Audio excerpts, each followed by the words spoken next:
Hi, I am Tanya, a growth marketer at Meritto. I welcome you all to this edition of Illuminate by Meritto. For those who don't know, Meritto is a global standard in enrollment technology for colleges and universities.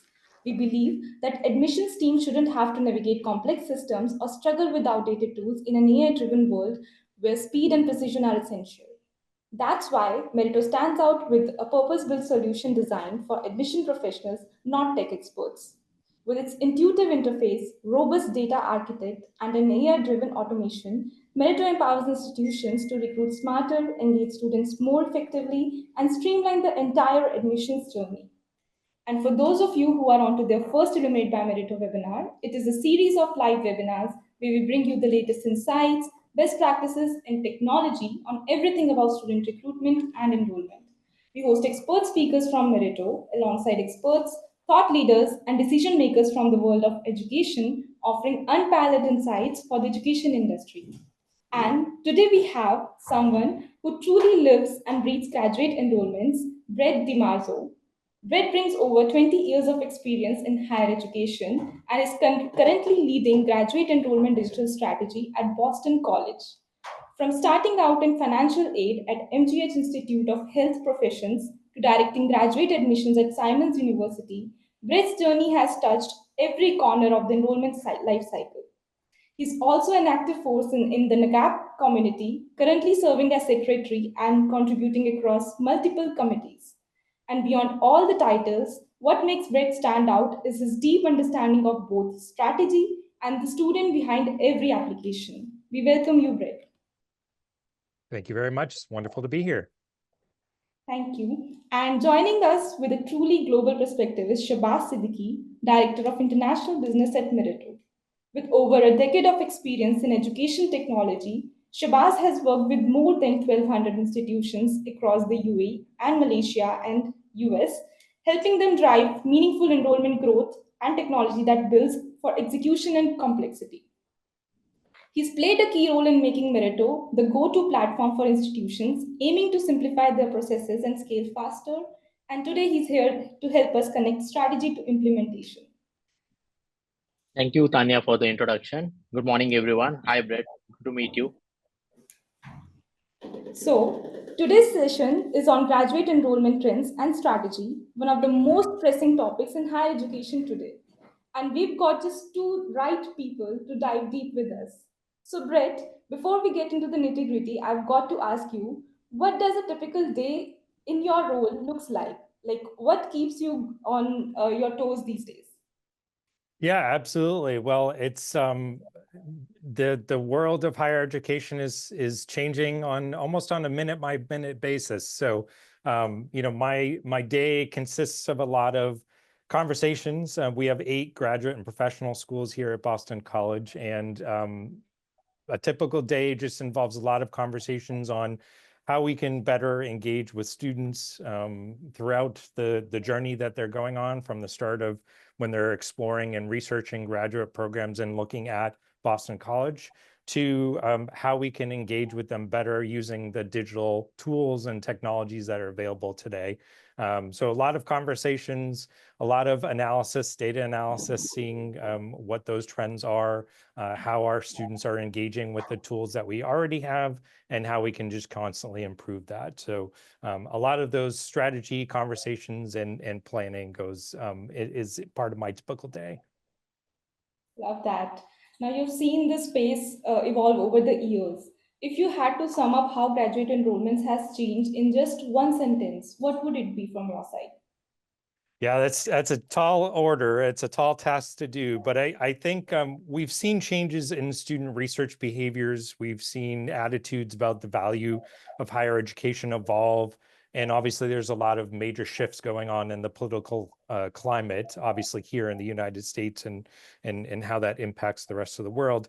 And universities really can no longer afford to be complacent about how they engage with their students to help meet their enrollment goals, even the highly selective schools. So that tries to sum up kind of everything that's going on and how it's changed over my 20 years in this business. Well, that's the shift we are all experiencing right now. So let's zoom into the US landscape for a moment. What are the biggest shifts in graduate enrollment trends that institutions should be paying close attention to right now? Yeah, I think the first is a lot of colleges and universities are really being asked by students to justify what the costs are, right? That's nothing new. I think we've seen over the last 20 years, especially that college costs have increased. And so we're always trying to justify that and share with students kind of the value that they get when they attend one of our institutions. And before it was really, costs in terms of and in relation to maybe costs at another institution that they're trying to decide about. But I think the biggest kind of shift in that area in particular is now that there's a lot more of opportunities in terms of education. We've seen a kind of a emergence of not just online education, but continuing education options, boot camps, certificate programs. So there's a lot more explanation and highlighting of what the values of getting a degree at an institution is. So that's one. And then related to that, I think, is that constant desire to hopefully showcase what the value of getting that degree is, and really being able to tie it specifically to what the students are looking for in terms of what that outcome is. Like, what is that career result? What is that career outcome? Is it going to be a better job? Is it going to be more pay? And that's really, I think, at the forefront of what students are considering now. I think another kind of shift or another emergence in graduate enrollment management is there's a lot of schools that are investing a lot more in the digital space, particularly in digital marketing, social media engagement. So there's a lot more noise out there. And how do we, as institutions, cut through that noise to not only feature our schools, but also just engage better with students and utilizing those tools to be able to do that? And then lastly, I think there's just a heightened, I guess, importance of how graduate enrollment fits within the overall enrollment strategy at the university. I think before, there, at least in the United States, there's always been kind of a huge focus on the traditional undergraduate population. And, I'm sure your audience is familiar with the fact that those demographics are changing a lot here in the United States. And so there's not as many potential undergraduate students, traditional undergraduate students. And so there is more of a strategy and focus of how graduate enrollment can really kind of influence and be incorporated into the revenue streams for the universities. And I think that's probably one of the biggest shifts that we've seen over the years. Well, those are quite the insights. And institutions often get caught in the reactive mode. So knowing what's moving, what the student expects, and what's shifting in the landscape actually helps them plan proactively, I would say. Absolutely. So, Shabazz, zooming out a bit, you work with institutions beyond the US too, right? So, from your perspective, how has graduate enrollment evolved globally, and how do these trends compare to what Brett just described? So absolutely, since we have been working in a lot of areas or geographies, right? So global graduation enrollment has undergone a significant changes over the past decade, reflecting shifting economic priorities, government policies, and societal expectations. Right. If I have to compare different geographies, right? So if I talk about US, right, in particular, when I compare to North US, right? So if you see the trend, you have seen a modest growth there. Right. You have seen it's driven primarily by the STEM field, healthcare, and data science. Domestic enrollment has fluctuated, while international students in US are heavily influenced by the visa policies and global geopolitics, like Mr. Brett was also mentioning. When it comes to the challenges right there, so rising tuition cost is a concern over student debt, right? Then increased competition from global institutions have also impacted enrollment dynamics there. When I talk about what US currently is focusing, so in my opinion, there are growing emphasis on interdisciplinary programs and practical skill development, since every, when you talk about all the big giants that are, coming there, they are relating those skills with this particular graduation so that those particular students can be skilled and can be employed in the particular society or in the particular industry and can contribute to the particular one. When it comes to Asia, right? And if I compare the growth there, expansion is majorly happening due to government investment in higher educations, and they are more focused on the middle class, seeking advanced degrees. That's why you'll see a lot of foreign education institutes setting up their branch campuses in regions like UAE, right? And also if you see, some of the regions like Malaysia, where it's more cost effective. So every small country within Asia might give you a different perspective altogether. India is more focused in terms of infrastructure, right? So while compared to US, right, which is seen as a gold standard for research, right, these countries are rapidly closing the gap, especially in niche fields and international collaborations. Similarly, when it comes to Europe, right, they are in their field, they are aligned with sustainability, technology, and global health. Their focus is mostly in offering tuition fee, low cost education, attracting international students. That's why if you see most of the European countries, their economy is also highly dependent on the international students, unlike US, or if I talk about any other country. That's why it impacts them a lot when it comes to the politics, when it comes to the voting structure or the policies when they are formulating. So it plays a very, not a very vital role, but we can say as a polarization type of things when it comes to the political alignment as well. So when you compare it with US, right, Europe exists, in providing accessibility to the education. So if I'm not going to the best research institute, but I want to pursue a quality education, so Europe could be a place where I want to go. Similarly, when I compare, Australia and Canada, right, their enrollment is again dependent on the migration or the immigration policies that they are providing. So you can get a PR within 3 years, 4 years, as compared to other countries, right, which is an attractive factor for any of the candidate who is coming from a region, who is moving from a developing nation or an underdeveloped nation to a developed nation. So that plays an attractive role, right? When it compares to USD, so they are getting most of the students from Asia region, and that's the reason that people are seeking, apart from job, they're also seeking the PR.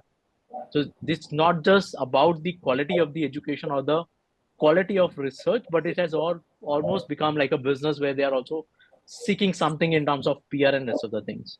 So key comparisons, if I talk about, US always remains a top destination for international students, but faces challenge from countries which are offering, affordable, high quality education and more accessible immigration policies. So that's one place from where, brainstorm is happening, where people are migrating to those things. When you come to, regions like UAE, Malaysia, they are focusing on becoming global education hubs, right? Emphasizing on accessibility, innovation, partnering with the universities, providing some other lucrative programs like, semester or tri-semester abroad program, where they're sending their students for some months, right, or for half yearly to study in a particular university, and they're giving that dual degree, right? So this is what, when it compares to US, has changed for the other geographies based on my experience that I have been dealing in 50 plus countries. That's interesting, Shabazz. You can see how local challenges differ, as you mentioned here, the pointers, but some patterns are universal, like when it comes to enhancing student experience, personalizing for them, and moreover, and we'll be discussing it in the upcoming points as well. So, Brett, talking about the students, something we hear often from the admission teams, and we see this in the data as well, is how students today are more selective than ever. What do today's students truly expect from institutions before they even decide to apply? Yeah, it's a great question. I think, what we've found is that students do their research, and they do it in a variety of different ways. And so before they even get to the point where they're ready to make a decision on what school to apply to, we know and we see that they've done their homework, right? They have done their research. They've done their due diligence to see and narrow down the list of potential places that they would want to go. So I think what they're expecting, I think, is the information that universities are providing on their websites to be very transparent. They kind of expect that information to be clear, concise. They're very savvy when it comes to being marketed to. So they don't necessarily want the marketing sales pitch. They want the actual and authentic kind of information. They want to be able to find that information easily. So I think that's, puts a lot of pressure on universities to make sure that their websites are not only up to date, but easy to navigate and clear and concise. Again, they want those authentic voices. They don't want the sales pitch. They want to and expect to have the communication with them be as personalized as possible. They don't want to be looked at as just a number. And I think that even when they're doing their research, they want to be able to see that there's a personal and warm kind of nature to the information and communication that the universities hopefully are providing to them. And I think the biggest thing that they expect is that the information is not only easily accessible, but that there's multiple ways for them to engage with the university. So some of that might be, and it's because they are very focused on kind of what their schedule is. They want things to be convenient. And so I think they expect that universities are going to do everything possible to make it easy for them to communicate and connect with that institution. So that puts, again, a lot of pressure on universities to find different ways to make sure that the students' questions are getting answered at all times of day based on their schedule, not necessarily just our schedule. And that's an expectation. It's not a nice to have anymore. It's an expectation, and it's a necessity. And I think that's what a lot of us are doing, including our institution, is just how do we make sure that we're providing that level of service based on their schedule and not necessarily ours.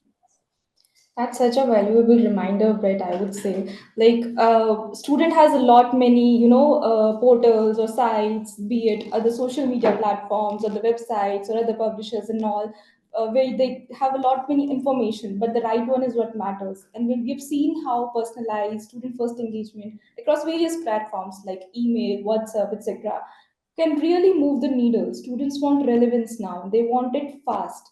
So, building on that, Shabazz, where does the technology fit into this? How can institutions leverage tools like CRMs or AI to meet these evolving student expectations head on? And yeah, I'm sure, technology plays a very vital role in meeting the increasingly sophisticated expectations of students today. As a student becomes more selective, as we were discussing, right? And discerning on their choices, institutions must precisely adopt to tools like CRMs and AI to personalize, streamline, and enhance the student journey. So if I have to give you some broader points, the first one is obviously personalization at scale that we were discussing. So here CRM will play a very vital role where an institution can select a CRM that will help them to collect and analyze student data, interest, academic goals, and interaction, allowing a hyper personalized communication, right, for the particular person. For example, a prospective student interested in engineering could receive tailored email highlighting research opportunities, faculty engagements, and alumni success stories of that field.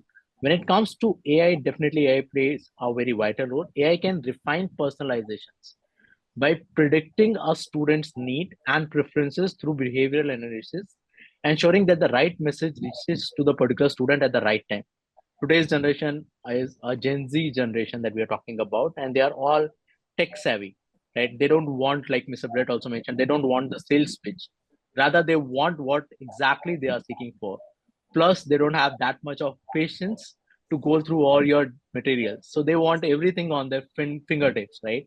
Second is enhancing application experience, right? So automation through CRMs, automating workflows, and simplifying complex application processes, right? Reminders for missing documents, real-time status updates, right, can reduce application anxiety and improve the experience of the particular candidate. Right? You can even design the workflows in a manner that different segments of student, whether it's a domestic student or international student, is getting everything on the accessibility. In terms of AI, you can have a chatbot that can answer their questions 24 into 7. You can have FAQs about programs, tuitions, financial aids that you are providing based on your, federal or state compliances, right, that are being there, so that they can choose the particular one, because tuition fee is also going to play a vital role, right, when they are enrolling for a particular program. The third could be improving accessibility and inclusivity, right? So technology for global reach, not just for the domestic reach. So CRM can integrate with 360-degree communication system capabilities, right, to ensure on runtime they are catering to the diverse world population and giving them information. And that is also hyper personalized based on the cultural background of the student. So if I'm coming from UAE, I should get an information that can feel me related to UAE, and in a way I would like to, observe or capture that particular information and read that, rather than a standard information that we were talking about. Right? AI, when it comes, they can do real time translation, right? Adaptive content delivery can make interactions more interactive, right, catering to students. Then again, we also should not forget the students with special abilities, right, or let's say students who are coming from a different cultural or non-English speaking backgrounds. How we can leverage technology like AI in adopting to that particular one. So if I'm a person who is more comfortable in Spaniel, so probably I should get the information in Spaniel so I can feel related to the particular organization, right, in both ways. The fourth one could be, predictive analysis for proactive engagement, right? So CRM should give you insights in terms of enrollments, dropout risk, right? Interest in extracurricular activities. So based on the area of interest, so if I'm pursuing my undergraduation, I have an aim that I want to, play for NBA, right? So am I getting that particular information? Am I getting culturally inclined, like what type of cultures you are inculcating there? Am I feeling belong to that institute or not? That also plays a very vital role in terms of me selecting that particular institute from a student's point of view, right? Next is obviously continuous engagement post enrollment. So it's not like Jack that my session is going to start in winter, so we have stopped interacting with the student, right? So till the time the student is available, even if he's not taking the particular enrollment in your organization, they should have a better experience. Even if they have enrolled or given you the application for submission, till the waiting period is there, they should get some information that is related to their program. So they should feel the excitement and they should not feel left out, because a student who might be sitting, many hours away from you or in a different continent will have a different type of anxiety when it comes to knowing what is the exact status, what I'm going to do. It's a new country, it's a new culture, how I'll be treated, right? Similarly, virtual campus experience. So leveraging AI and giving virtual campus tours, right? Or maybe connecting them through AR, VR, what Mr. Brett was also mentioning, right? Or connecting with the one of the alumni that belongs to their country or their particular culture, so that they can take the insights and this will help them to take the decisions. So this is how we can leverage technology. And since it's an era of AI, so adopting to AI plays a very vital role. Not just adopting, it's also important to analyze the ROI of these particular technologies. So you have to take informed decisions, like what is the best fit for your organization, rather than just going for what is happening in the particular industry based on, like we were talking about, the budget constraints, like the dynamics are changing, right? The federal budget is getting cut out. So you have to optimize that and look out for a solution that is the best fit based on the scale of your organization and based on the vision that you're looking for, like where you exactly want to grow in, let's say, next short-term vision of 3 years, 5 years, 10 years. So is it a scalable technology? So you may start small, but it should be a scalable one that can, assist your enrollment team to, help the students as well as bring a better experience for the particular prospects, both from the front end as for the, employees as well. It should not feel as a burden that, I have to do everything on my own. It should not be complex. It should be a simple technology that can assist, every stakeholder related to admission. That's my take in terms of how technology can help in these particular prospects. Absolutely. And ultimately, it all comes to a technology that enhances the student experience, that enhances the student engagement outcomes. And we've seen how AI driven personalization across channels, email, WhatsApp, be it chatbots, can radically shift student engagement outcomes with time. So, now let's talk about that tricky part of the funnel, getting students from apply to enroll. It's one thing to drive interest, but another to convert it also. So, Brett, in your experience, what are the key factors that influence student decision making at this critical age when they have applied but they are making a decision to enroll, or they're maybe speculating some other options at that time? Yeah, absolutely. And this is a great, I think this is a great area that we've seen over the last few years. Again, a lot of the kind of agencies and organizations that are in the higher education industry um, do a lot of surveying of, potential graduate students or graduate students who have are looking for and actively applying to institutions to find out kind of what these key factors are. Some of them haven't really changed over the last few years. I think obviously the quality of the academic program, that's always going to be a key factor. But I think I think what has changed in that area is um, there's always going to be students who are looking at things like academic reputation, rankings, things like that. So that's always been part of it and continues to be part of it. But I also think, kind of going back to an earlier point, that there is also this um, desire for the student to be able to relate very specifically the program, the academic program, the curriculum, the quality of that, and how it helps them meet their professional and educational goals, right? So where maybe students in the past were kind of mostly focused on reputation and rankings, I think now there's a little bit more of, yes, academic quality, reputation, rankings, but also am I sure that it's going to help me reach my own very specific professional and educational goals? And I think that's a little bit different now than it was before. I think cost and financial aid is always a key factor. I think when students get to this stage, when they've narrowed down their list of schools that they want to apply to, I think then really the deep research and exploration of, okay, what is this actually going to cost me? What's the financial aid opportunities, and how is that all going to play out? So that's always a big factor. Again, related to that, I think that the value, the ROI, as Shabazz was saying before, I think students are very much at this stage taking those final looks at, okay, whatever the cost is, do I feel like I'm getting the value? Is there going to be that return on investment that I really am expecting and wanting? And does the institution do a good job of showing me that and featuring that so that I can make an educated decision, especially if I'm applying to multiple schools and have been admitted into multiple schools? I also think that students are at this stage, they're really looking at lots of different channels, whether it be social media, videos,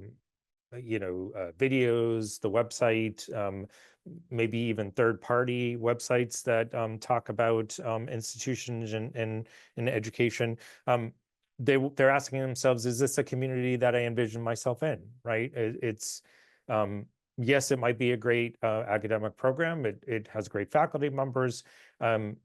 But then do I feel as though it's a community that I can really envision myself in, and a community that I can feel part of and a belonging to? And then I think the biggest factor nowadays is because there is a lot of access to information, and students can get your information from lots of different sources. I think they're really relying on those referrals, those trusted family, the friends. They want to see and be able to talk to alums and current students to see what their experience is.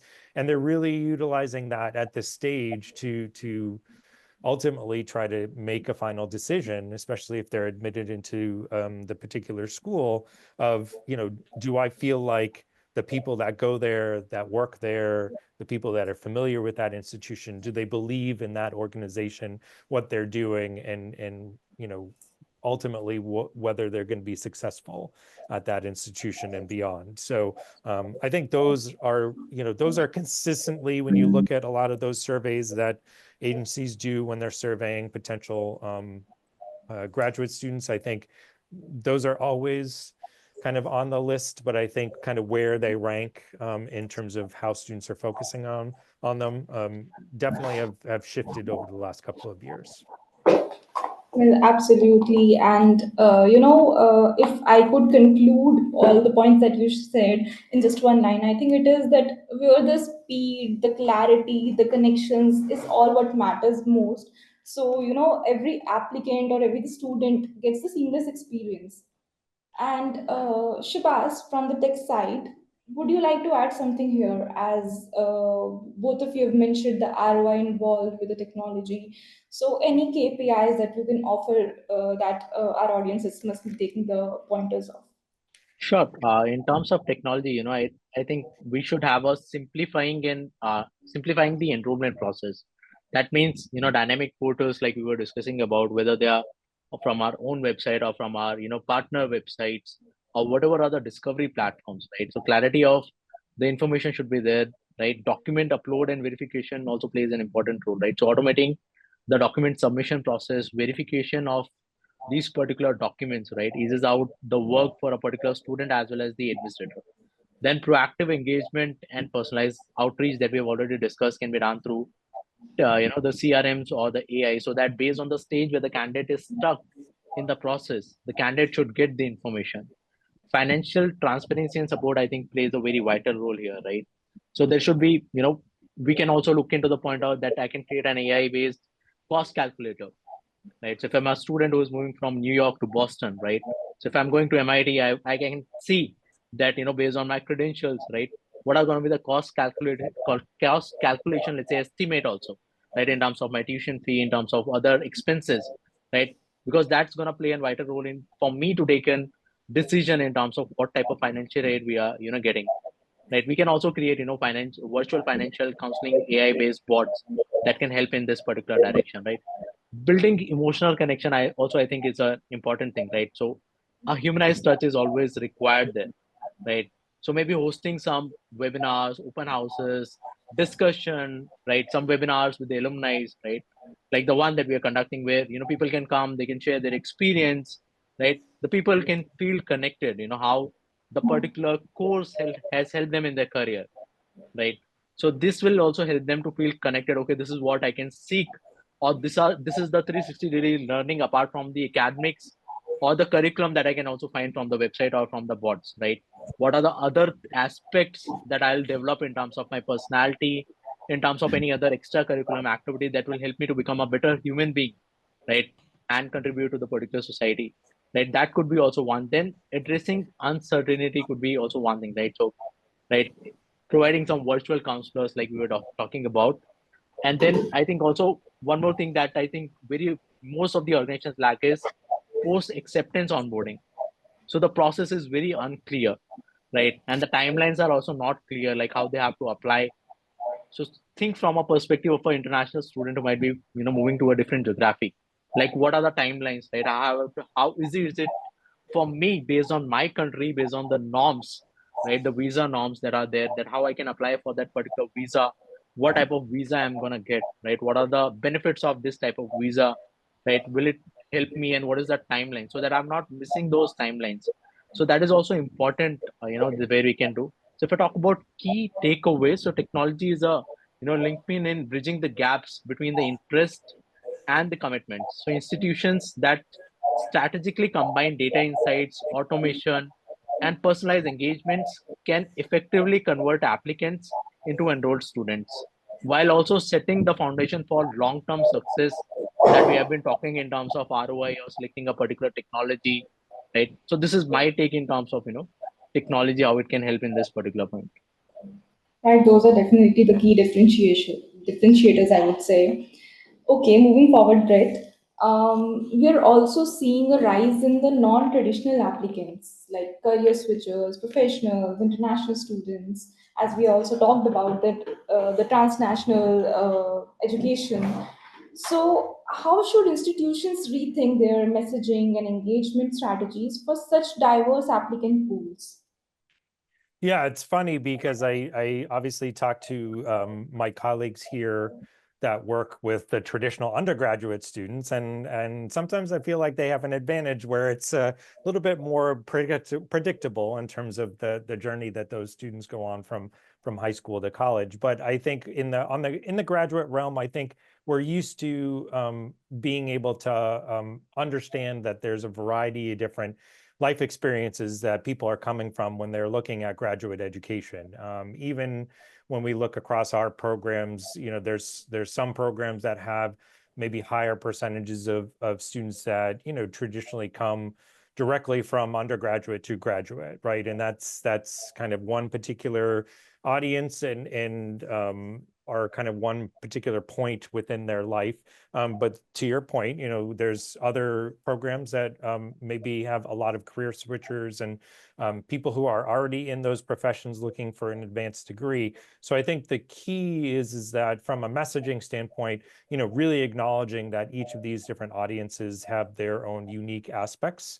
They're at very specific points in their life. They have lots of different types of obligations and factors that are contributing to what they do on a daily basis, and being mindful of that and understanding that it is not just kind of one cookie cutter approach, right? We really, from a messaging standpoint, need to try to bring in as much of what makes that audience unique into how we're communicating with those students.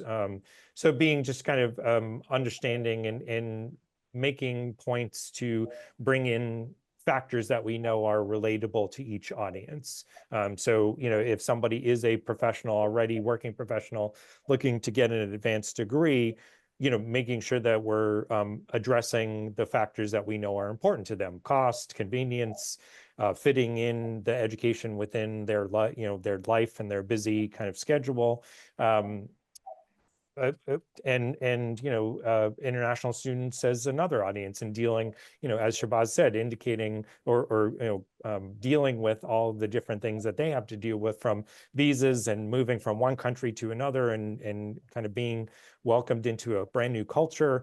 And so it's really important to kind of take that into account when we're kind of developing all of our messaging. And then from the engagement side, I think it's kind of what we talked about before, is being aware of the fact that we need to put in place tools that are going to help answer the questions and be convenient to those particular audiences. So utilizing AI, utilizing other digital tools to be able to make sure that whenever they're trying to interact with us, based on what their schedule is and what they're dealing with and how their life is going, we're able to get them the answers and get them the information that they need to be able to kind of have them feel like the process is moving forward and that they're continuing to engage in a meaningful way with us. That's so on point, great. And I think it's safe to say that one size fits all doesn't just work anymore. And institutions that treat students as individuals, not segments, are the ones who are really creating the impact in this diverse landscape now. So, Brett, let's spotlight what's working. When you look at institutions that are actually winning despite all the challenges, so what are they doing differently? What strategies are standing out to you right now that they're doing differently than the other institutions? Yeah, I think the first thing is, and this goes back to just a philosophy that I have, where it's important to me at whatever institution that I'm at to really try to make sure that we're providing the best quality student service possible, right? And I know we don't tend to like to use the phrase and the words customer service in our industry, but the philosophy behind that, of being able to provide that, is really important. So the institutions that are doing it well, they are focused on it. They are putting in place the tools in order to be able to provide that great service. And so when the student interacts with that institution, even if it doesn't work out for them and for some reason they don't get admitted, if they leave that experience in a positive way, then it's beneficial to the institution. And so that's one thing. I think that's kind of at the heart of it for me. But I think the other piece is, I think that the institutions that are able to be successful, especially in this environment where everything is really changing constantly, is that they're constantly evaluating what they're doing and trying to improve. I think it's very easy in higher education, the way that things move slowly and change is slow in higher education, but the institutions that are successful are able to constantly evaluate what they're doing, see what new options and new opportunities there are out there, and taking advantage of those. And that goes from the services that they provide, the technology that they're using, but also from an academic perspective, making sure that the programs and the portfolio of academic offerings that they have are in demand and are what students want and are what employers want in terms of the skill set that students are learning and getting educated on. So they're constantly doing that and being able to move forward. And then, I think just from a technology perspective, like I said, just utilizing it as best as possible, both for providing that quality service, but also I think, especially with, some of the ways in which AI is being used, I think that kind of predictive analysis, I think, is really key. And the institutions that are able to use that effectively, I think, are definitely at an advantage. Yeah, that's great. Shabazz, flipping that, I would like to ask you that what are some of the most common mistakes that institutions make when it comes to managing the student journey, the student experience with tech? So, what are the mistakes that institutions are making? And in my experience, I have seen institutions often invest heavily in technology to enhance the student journey, right, which is also an important part. But some common mistakes, right, that can undermine its effectiveness. So I'll point out some of them. One is that I have seen is overcomplicating the user experience. So though we want to keep student in the center, right, and then we want to create a particular thing, but we should not create a portal that is too complex for a particular user to access, right? So I'm creating multiple logins, right? Clunky portals with multiple logins, right? Or confused navigations, right? That also is something that, you have to use the technology in a way it becomes more user friendly.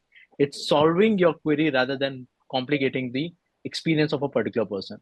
Lack of personalization is something that we have been emphasizing in this particular, Illuminate session from the beginning itself, right? So sending generic emails, right, or not analyzing what is the student requirement and just sending the information for the sake of information could, feel like just another number, sending me a generic information, right?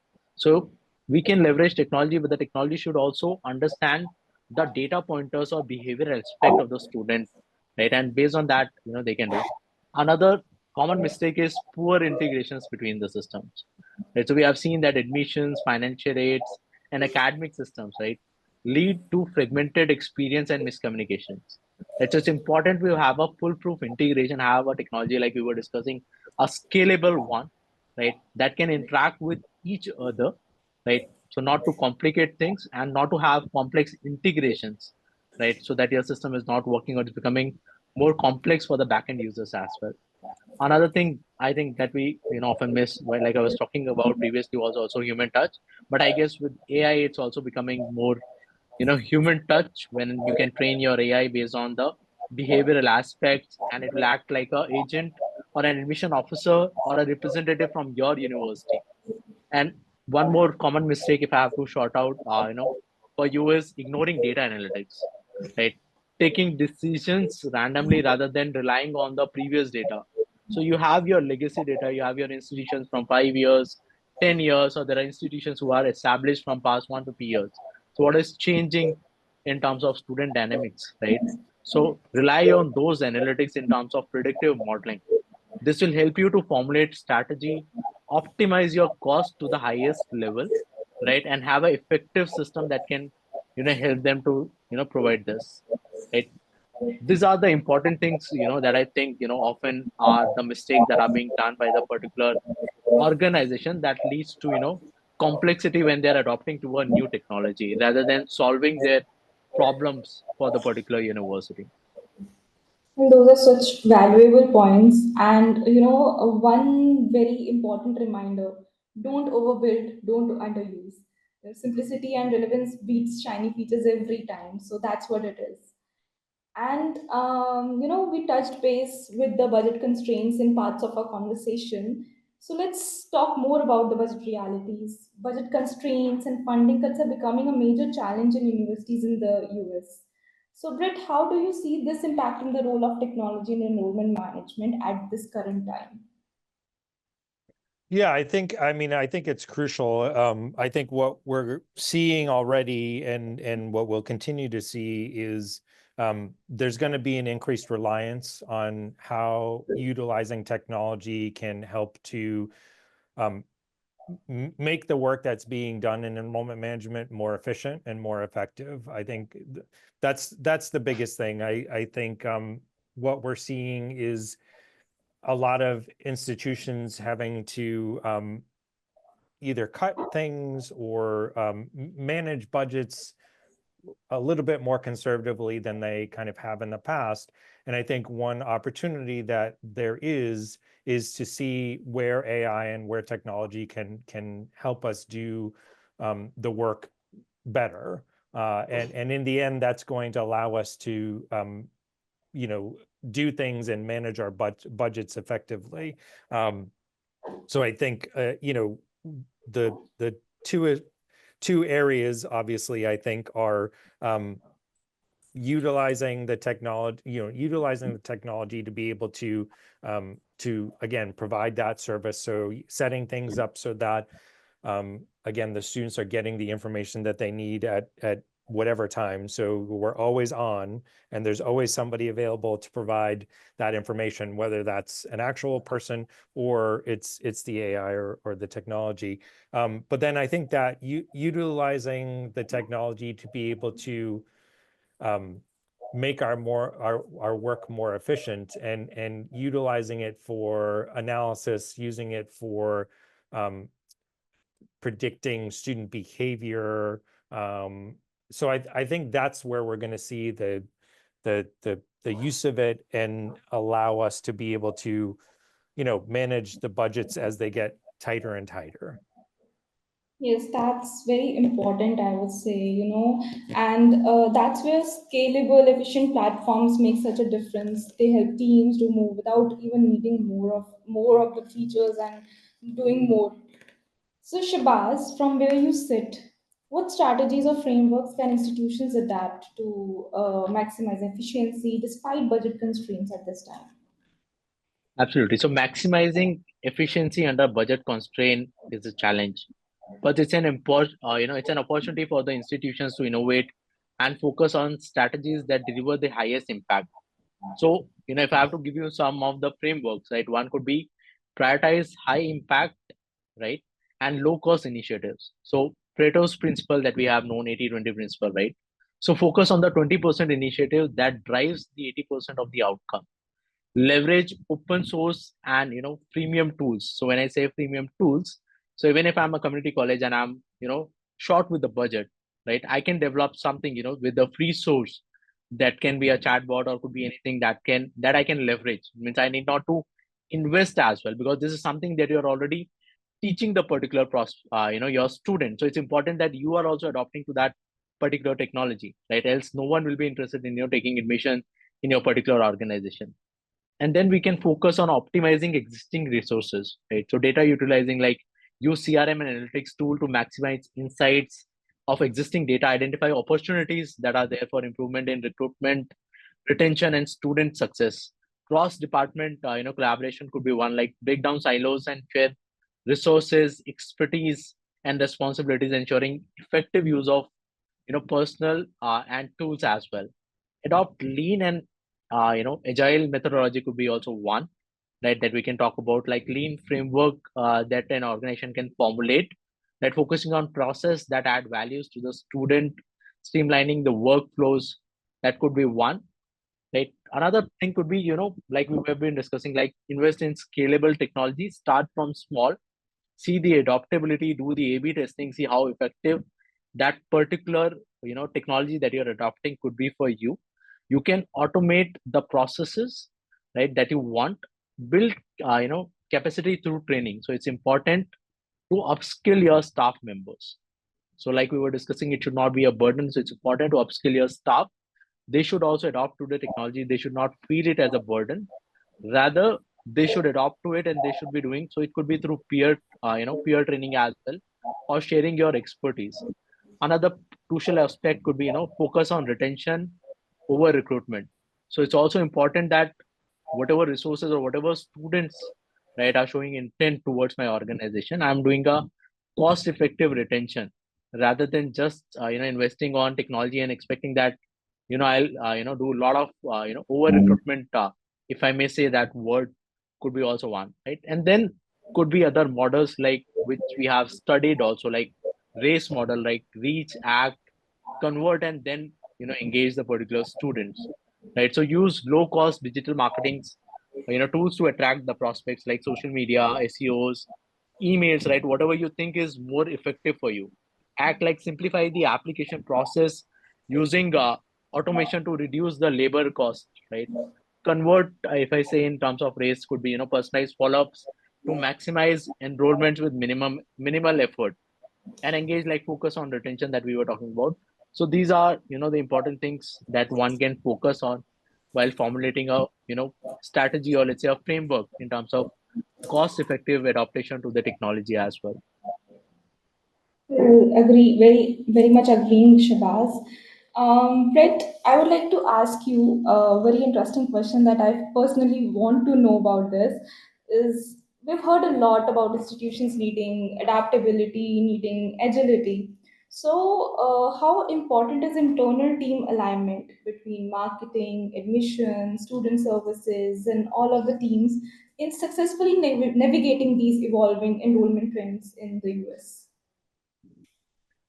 Yeah, I mean, that collaboration and that communication is crucial, because I think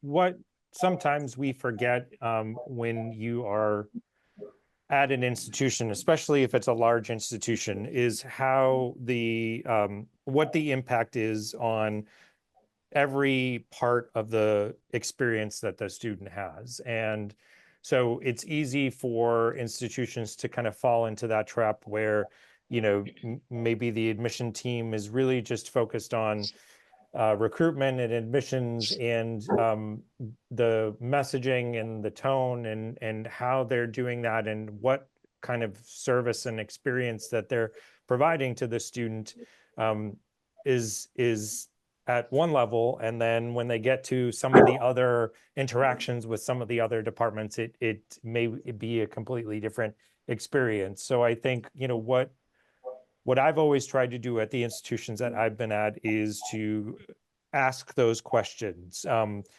share with the other departments what we're doing, say on the admission side, and how we're talking with students, and what we're sharing with students in terms of what their potential experience is going to be at our institution, so that they know, the other departments know that this is what the student's expecting, right? If this is what we're telling them that they're going to have as an experience, you should know that, and you should be aware of that.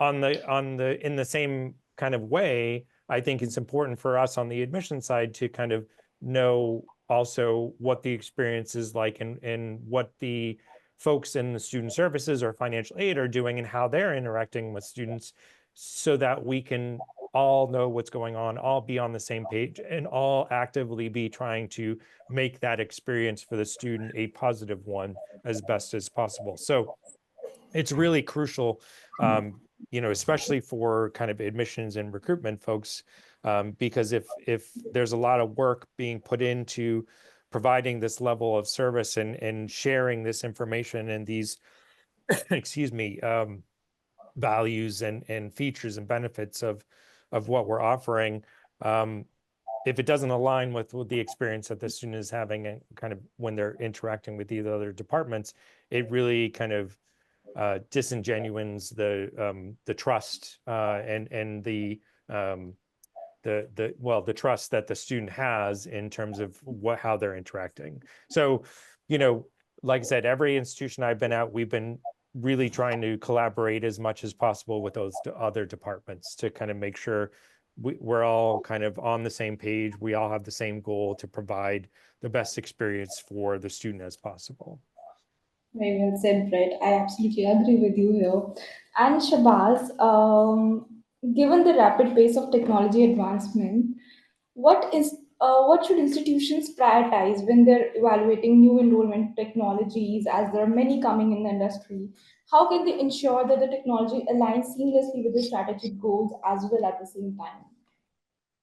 Sure. So in terms of that, the first thing that any organization should consider is, what are the things that they are currently having, and what is the objective that they want to achieve with that particular technology. That should be the first question that they should be asking themselves, right? So rather than going for the race with the technology, they should first consider what are their goals and objectives, and based on those goals and objectives, they should evaluate the technologies. So they need not to go directly with the highest of the technology, like we were talking about. The first, there are constraints that they have, right? So we cannot have a budget that a community college is having as compared to a 4 degree private university. So they have to consider those constraints of budget, resources, right, before formulating a plan, like how they want to take this to the next level. So it's important that they should measure these things, and they should put up the KPIs in one place, like, and put up their short-term and long-term goals, and then evaluate the technologies. In terms of evaluation of technology, it could be anything, right? What is their utmost priority? Is it the engagement tool? Is it the communication tool? Is it they want a AI tool that should, give an engagement to the particular prospect, or is it an internal automation or optimization of the process?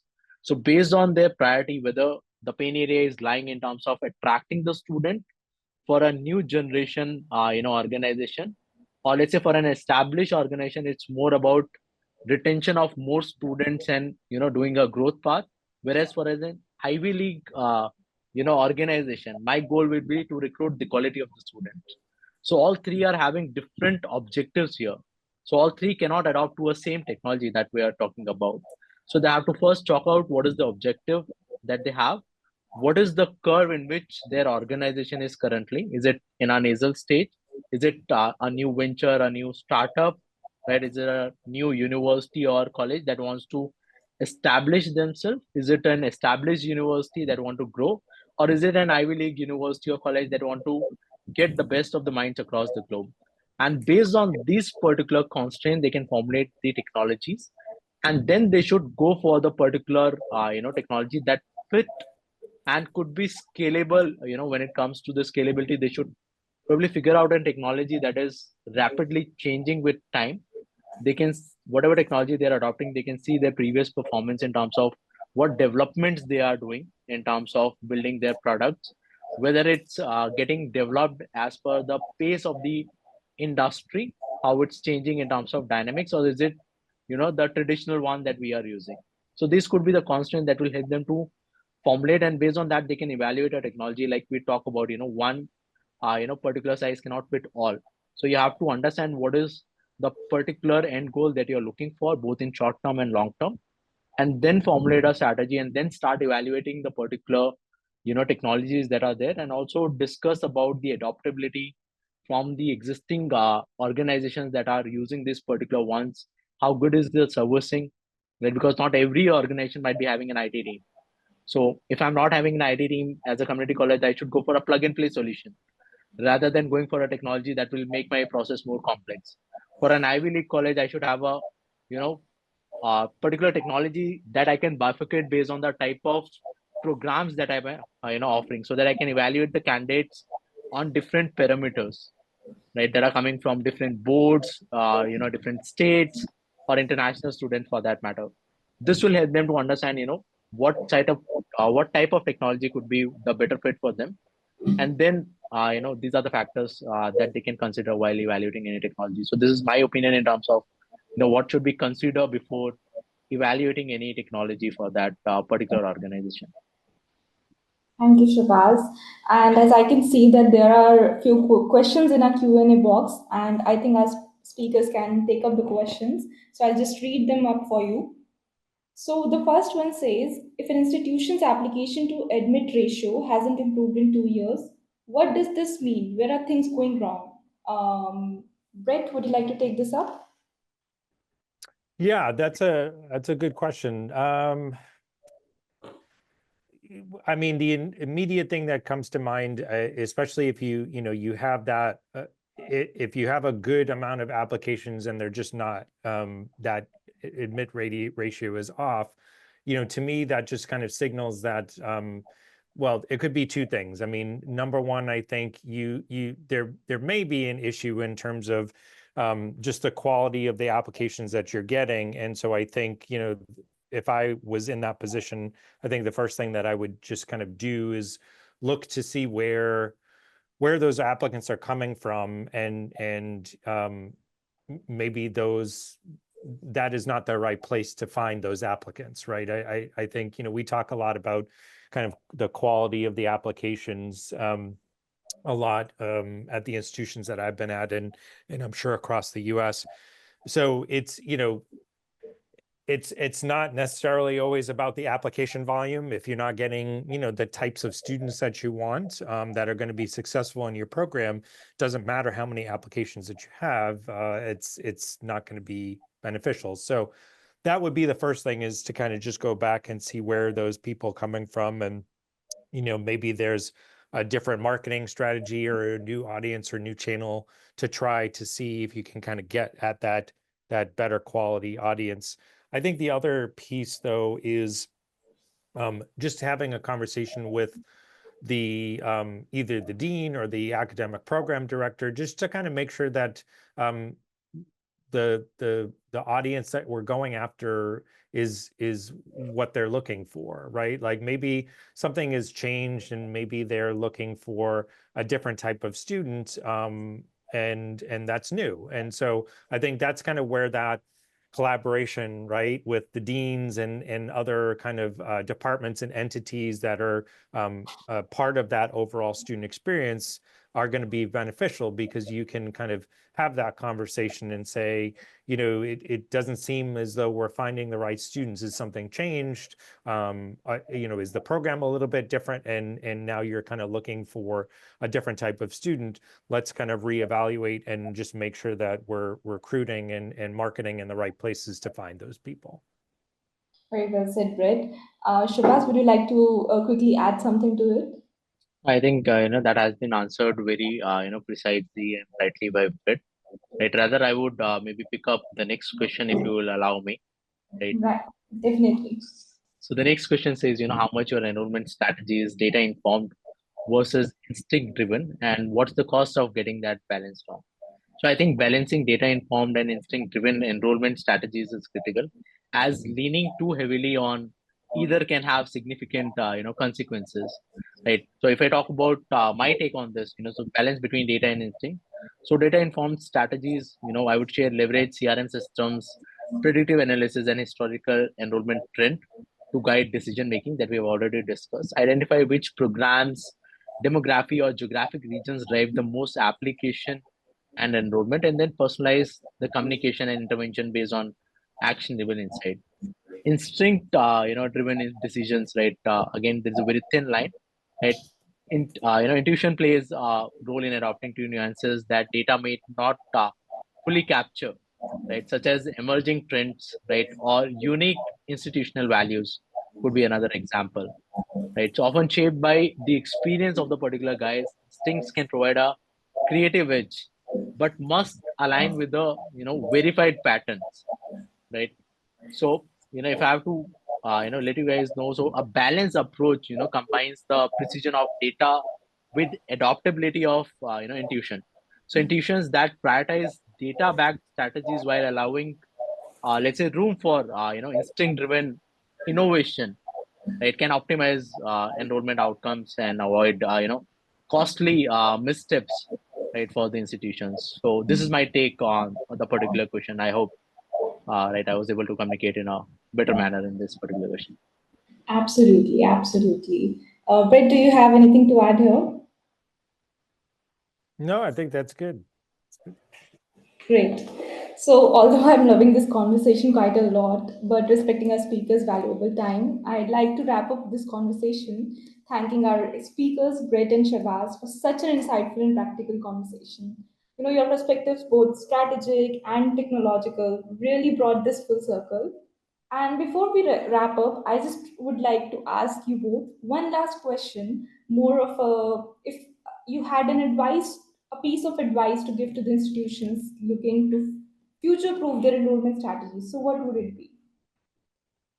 Yeah, I think my biggest advice is actually it's kind of a very holistic kind of approach to it. But I think what is going to allow you to evolve and change and keep up with all of the things that are going on and all the changes that are happening in higher education is really to plan and optimize to develop long-term relationships with students. I think for graduate students in particular, when we're looking at graduate education, the student journey is not linear. It goes in all sorts of different directions. So I think that the smartest things that institutions can do is to look at the student experience, look at how you are impacting that through all of the different communications and services and technologies that you provide, and make sure that all of those that there's no gaps, right? That all the communications and all the experience that student is going to have is going to be positive. We get into the habit in higher ed of always kind of looking at the next recruitment cycle or the next academic year and having that short-term focus, which is always needed. But if you kind of build things to develop long-term relationships with students, I think then it allows you, and you build the things and build the pillars and put the pillars in place to make sure that their experience from start to finish is as positive as possible. Then I think when you need to pivot or when you need to do something extra to kind of increase something in the short term, you know that those kind of experiential pillars are there and that student experience is going to be quality. So that would be my biggest advice. Over to you, Shabazz. Absolutely, I agree with Brett. You have to look it from more of a holistic angle to understand, right, that it's not a one day job or it's not a one time thing, right? A particular prospect is gonna be there with your organization associated for their lifetime, right? So there's a certificate that I'll take proudly in the market and say, I have studied from XYZ organization. So it's your brand name also. So when it comes to the enrollment process, right, you have to be you have to put that we have been discussing, like student in the center, right? Technology obviously plays a very vital role, and we have to adapt to the technologies, whether it's curriculums or whether it's doing the recruitment in terms of recruitment technology, or even in the learning management systems, or skill based things that we can provide to the particular prospect. So keeping my advice is keep the student in the center, right? Whenever you are formulating anything or whenever you are thinking from that direction, because these are the main stakeholders, right? That are the important pillars of your organization, and these are the ones who gonna portray you in the society, or who gonna represent you in that particular society anywhere across the globe, right? Or let's say tomorrow on Mars also, if Elon Musk will help us to put a society there, right? How these guys will help in contributing to the society. So add values to their life rather than just focusing on certain areas, right? Or let's say in terms of getting the ROIs and something. So focus on the value addition for a particular prospect. See what changes we can bring in the life of a particular prospect, because these are the ones who are our future, who are going to contribute to the society in terms of building a sustainable society, a very good society in terms of crime free society, or you can say something that we can look at a futuristic angle. So it is something that you're contributing to build your future. So keep them in the center and then take those decisions, whether it's academics, whether it's recruitment, or whether it's post recruitment, right? Or what type of curriculum you're formulating. So this is my advice in terms of doing anything in terms of an university or any college or anyone who's providing any type of skill set across the globe. Well, thank you so much, Brett and Shabazz. Future proofing isn't about predicting, it's about preparing and staying agile. And to our audience, I see that a lot of you have joined us during the conversation. So don't worry, it's a recorded session, and the recording will soon be shared with you in our next email. So thank you for joining us today. Our engagement is what makes Illuminate by Meritto a valuable experience. We hope you had found this session an enriching one, as we have. We look forward to seeing you in our upcoming webinars. Until then, thank you and keep scaling smarter. Goodbye. Thank Thank you you, so everyone. much. Thank you so much.